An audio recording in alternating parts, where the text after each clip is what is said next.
നമസ്കാരം.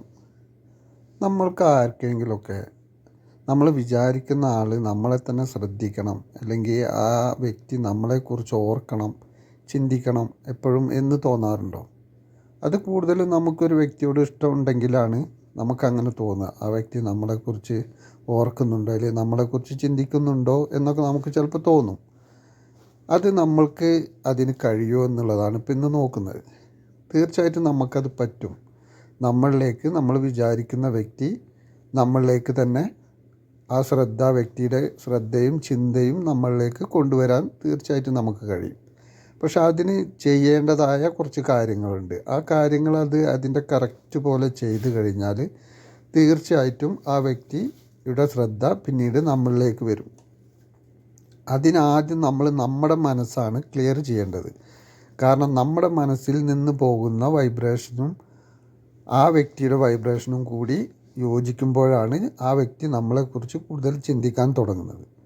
അത് ചിന്തിക്കാൻ തുടങ്ങുന്നത് വൈബ്രേഷൻ അങ്ങനെ യൂണിവേഴ്സിലേക്ക് പോകുന്നുണ്ടെങ്കിലും ആ പോകുന്ന വൈബ്രേഷൻ അനുസരിച്ചുള്ള പ്രവൃത്തികൾ നമ്മളറിയാതെ നമ്മൾ ബാഹ്യമായി പുറത്തത് ചെയ്യാൻ തുടങ്ങും. ആ പ്രവൃത്തികളിലൂടെ ആ വ്യക്തി നമ്മളിലേക്ക് ശ്രദ്ധ കേന്ദ്രീകരിക്കാൻ തുടങ്ങും. അത് നമ്മൾ അറിഞ്ഞുകൊണ്ട് ചെയ്യുന്നതല്ല. ആ വ്യക്തിക്ക് ഇഷ്ടപ്പെടുന്ന പ്രവൃത്തികളും കാര്യങ്ങളൊക്കെ ആയിരിക്കും പിന്നീട് നമ്മൾ ചെയ്യുന്നതും. അത് ആ വ്യക്തിയുടെ ശ്രദ്ധയിൽപ്പെടുകയും ചെയ്യും. അത് ഈ ഒരു കാര്യത്തിൽ മാത്രമല്ല, ജീവിതത്തിൽ നമുക്ക് എന്തൊക്കെ നേടിയെടുക്കണോ എന്നുണ്ടോ അതെല്ലാം നമുക്ക് നേടിയെടുക്കാൻ കഴിയും. കാരണം എല്ലാം നമുക്ക് വേണ്ടതെല്ലാം ഈ യൂണിവേഴ്സിലുണ്ട്. നമ്മൾ വിചാരിക്കുന്ന സമ്പത്തായാലും മറ്റുള്ളതായാലും നമ്മളിലില്ല എന്നേ ഉള്ളൂ. ധാരാളം സമ്പത്തും ധാരാളം മറ്റ് എല്ലാ കാര്യങ്ങളും നമുക്ക് ചുറ്റുമുണ്ട്.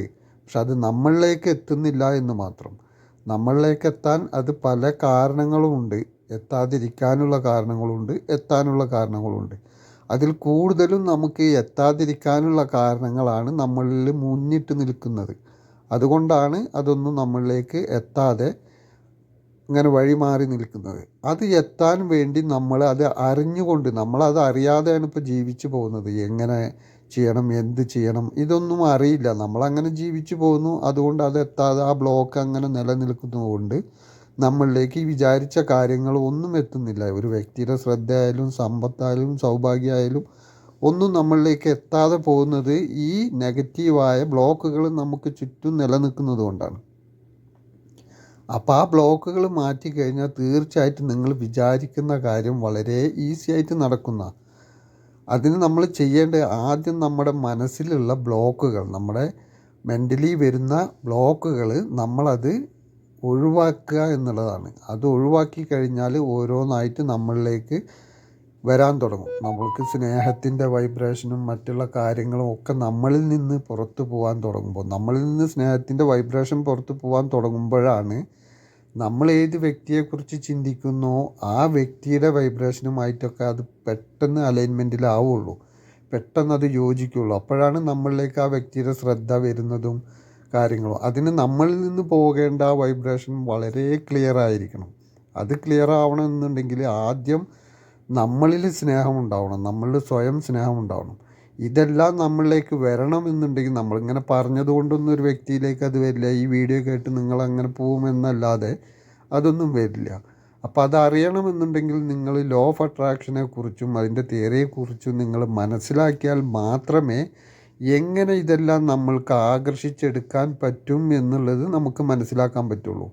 അങ്ങനെ ഇത് ആകർഷിച്ചെടുക്കാൻ നിങ്ങൾക്ക് കഴിഞ്ഞു കഴിഞ്ഞാൽ, ആ അട്രാക്ഷൻ എങ്ങനെയാണ് സംഭവിക്കുന്നതെന്ന് അതിൻ്റെ നിയമം നിങ്ങൾ അറിഞ്ഞു കഴിഞ്ഞാൽ, നിങ്ങൾക്ക് എന്ത് കാര്യം ഇതെന്നല്ല, സ്നേഹമെന്നല്ല, കുടുംബജീവിതത്തിലും പുറത്തും നമ്മൾ ജോലി ചെയ്യുന്നിടത്തും നമ്മൾ ഇഷ്ടപ്പെടുന്ന വ്യക്തിയുടെ കൂടെയും എല്ലാം എങ്ങനെ നമുക്ക് നേടിയെടുക്കാൻ കഴിയും, നമ്മൾ വിചാരിച്ച രീതിയിൽ നമുക്ക് എങ്ങനെ ജീവിതം മുന്നോട്ട് കൊണ്ടുപോകാൻ പറ്റും, നമ്മുടെ ജീവിതം നമ്മളുടെ കൈകളിലാണ് എന്ന് പറയുന്നത് യാഥാർത്ഥ്യമാണ്. അത് നമ്മൾ തീരുമാനിക്കുന്നതാണ്. നമ്മൾ ഈ നിയമം അറിഞ്ഞു കഴിഞ്ഞാൽ ആ നിയമത്തിനനുസരിച്ച് നമ്മൾ പോയി കഴിഞ്ഞാൽ നമ്മൾ ചിന്തിക്കുന്ന രീതിയിലായിരിക്കും നമ്മുടെ ജീവിതം നമ്മുടെ മുന്നിൽ വരുന്നത്. നമ്മൾ ആഗ്രഹിക്കുന്നതെല്ലാം നമ്മുടെ മുന്നിൽ വരുന്നത്. അപ്പം അങ്ങനെ വരുമ്പോൾ നമ്മളാണ് നമ്മുടെ ജീവിതം തീരുമാനിക്കുന്നത്. എന്താവണം, നാളെ എന്താവണം, ഇനി ഇവിടുന്ന് അങ്ങോട്ടുള്ള ഫ്യൂച്ചർ എന്താവണം. അങ്ങനെ നമ്മൾ ചിന്തിക്കുന്നതനുസരിച്ച് നമ്മുടെ ജീവിതം വരണമെന്നുണ്ടെങ്കിൽ നിങ്ങൾ ഈ ലോ ഓഫ് അട്രാക്ഷൻ പ്രാക്ടീസ് ചെയ്യണം. അത് ചെയ്ത് മുന്നോട്ട് പോകുന്തോറും നിങ്ങൾക്ക് തീർച്ചയായിട്ടും ആ കാര്യങ്ങൾ പൂർണ്ണമായിട്ടും സക്സസ് ആവും. അതിന് നിങ്ങൾക്ക് എന്തെങ്കിലും ഡൗട്ട് ഉണ്ടെങ്കിൽ നിങ്ങൾക്ക് വാട്സപ്പിൽ മെസ്സേജ് ചെയ്യാവുന്നതാണ്. മെസ്സേജ് ചെയ്താൽ റിപ്ലൈ തരും. അത് എല്ലാവരും പഠിച്ച് നിങ്ങളുടെ ജീവിതം നിങ്ങൾ തീരുമാനിക്കണം. സമ്പത്തായാലും സൗഭാഗ്യമായാലും ആരോഗ്യമായാലും എല്ലാം നിങ്ങൾ തീരുമാനിച്ച് നിങ്ങളുടെ ഭാവി നിങ്ങളുടെ കൈകളിലാക്കി നിങ്ങൾ മുന്നോട്ട് നീങ്ങണം. അപ്പോൾ വളരെ ഹാപ്പി ആയിട്ട് നിങ്ങൾക്ക് ജീവിക്കാൻ പറ്റും. അപ്പോൾ നിങ്ങൾ ആഗ്രഹിക്കുന്നവരെല്ലാം നിങ്ങളോട് വളരെ സ്നേഹത്തിൽ പെരുമാറും. യാതൊരുവിധ വ്യക്തികൾക്കും നിങ്ങളോട് യാതൊരുവിധ ദേഷ്യമോ വൈരാഗ്യമോ ഇല്ലാതെ സ്നേഹത്തോടെ നിങ്ങളോട് പെരുമാറും. നിങ്ങൾ എങ്ങനെയാണോ നിങ്ങളുടെ ജീവിതം ആഗ്രഹിക്കുന്നത്, ഒരു സിനിമ പോലെ നിങ്ങൾ എങ്ങനെയാണോ അത് വേണമെന്ന് കാണുന്നത്, ഒരു സിനിമയിൽ കാണുന്ന പോലെ നിങ്ങളുടെ ജീവിതം എങ്ങനെ കാണണം എന്ന് നിങ്ങൾ മനസ്സിൽ കണ്ടാൽ ആ രീതിയിലേക്ക് അതേപോലെ നിങ്ങളുടെ ജീവിതത്തിൽ ഈ ലോകത്ത് സംഭവിക്കാൻ തുടങ്ങും. നിങ്ങൾ മനസ്സിൽ കാണുന്ന അതേ ചിത്രങ്ങൾ തന്നെ നിങ്ങളുടെ മനസ്സിൽ പോലെ നിങ്ങൾക്ക് ജീവിതത്തിൽ അനുഭവപ്പെടാൻ തുടങ്ങും. അതിന് നിങ്ങൾ ഇതെല്ലാം പ്രാക്ടീസ് ചെയ്യുക, അറിഞ്ഞുകൊണ്ട് മനസ്സിലാക്കുക. ലോ ഓഫ് അട്രാക്ഷൻ്റെ നിയമങ്ങളും കാര്യങ്ങളും മനസ്സിലാക്കി കഴിഞ്ഞാൽ തീർച്ചയായിട്ടും അതേപോലെ നിങ്ങൾക്ക് നിങ്ങളുടെ ജീവിതം കൊണ്ടുപോകാൻ പറ്റും. സൗഭാഗ്യകരമായി ജീവിക്കാനും പറ്റും. എന്തെങ്കിലും സംശയം ഉണ്ടെങ്കിൽ വാട്സാപ്പിൽ മെസ്സേജ് ചെയ്യുക. ഓക്കെ, നമസ്കാരം.